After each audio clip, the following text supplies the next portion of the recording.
రెండు తెలుగు రాష్ట్రాల్లోని కోర్టులకు వచ్చినటువంటి ఫోన్ కాల్స్ కోర్టులో ఉన్న న్యాయవాదులను, సిబ్బందిని, జడ్జిలను కూడా ఉరుకుల పరుగుల మీద బయటకి పరిగెత్తించేలా చేశాయి.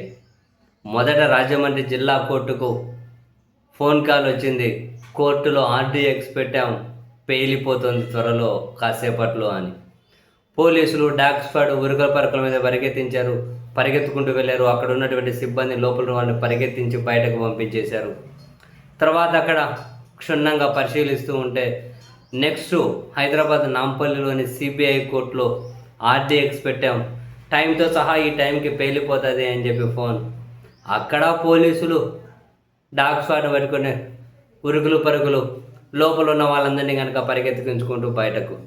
అక్కడ క్షుణ్ణంగా పరిశీలిస్తూ ఉంటే మళ్ళీ కరీంనగర్ కోర్టులో ఆర్డీఎక్స్ పెట్టాం, దాన్ని పేల్చేస్తామని చెప్పి ఫోన్.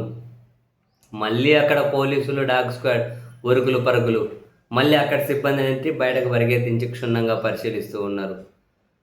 మరి రెండు తెలుగు రాష్ట్రాల్లోని ప్రధానమైన కోర్టులకు వచ్చినటువంటి ఈ ఫోన్ కాల్స్ ఏంటి, బెదిరింపు కాల్స్ ఏంటి, ఎందుకు అలా చేశారు, దాని వెనక ఏముంది అన్నది పోలీసులు ప్రకటిస్తారేమో చూడాలి. మరి అదేమైనా కనుక న్యాయస్థానాల మీద ఎవరికైనా సామాన్యులకు ఉన్నటువంటి కోపం ఆ విధంగా చేయిస్తుందా, లేకపోతే ఎవరైనా ఆకతాయిల తుంటరి పనులా, లేకపోతే ఇంకేమైనా దీని వెనక సీరియస్నెస్ ఏమైనా ఉందా అన్నది తెలియదు. ఈ మధ్యకాలంలో న్యాయస్థానాలకు అండ్ విద్యా సంస్థలకు ఇటువంటి ఫోన్ కాల్స్ రావడం అనేది రెగ్యులర్గా జరుగుతూ ఉంది. మరీ ముఖ్యంగా న్యాయస్థానాలకి ఫోన్ కాల్స్ ఎక్కువ వస్తూ ఉన్నాయి. కొన్ని రోజుల కిందట కూడా చూసాం, ఢిల్లీకి హైకోర్టును చేస్తామని చెప్పి కాలు. ఉరుకుల పరుగులు అక్కడగా జడ్జీలను, సిబ్బందిని పరిగెత్తించారు బయటకు.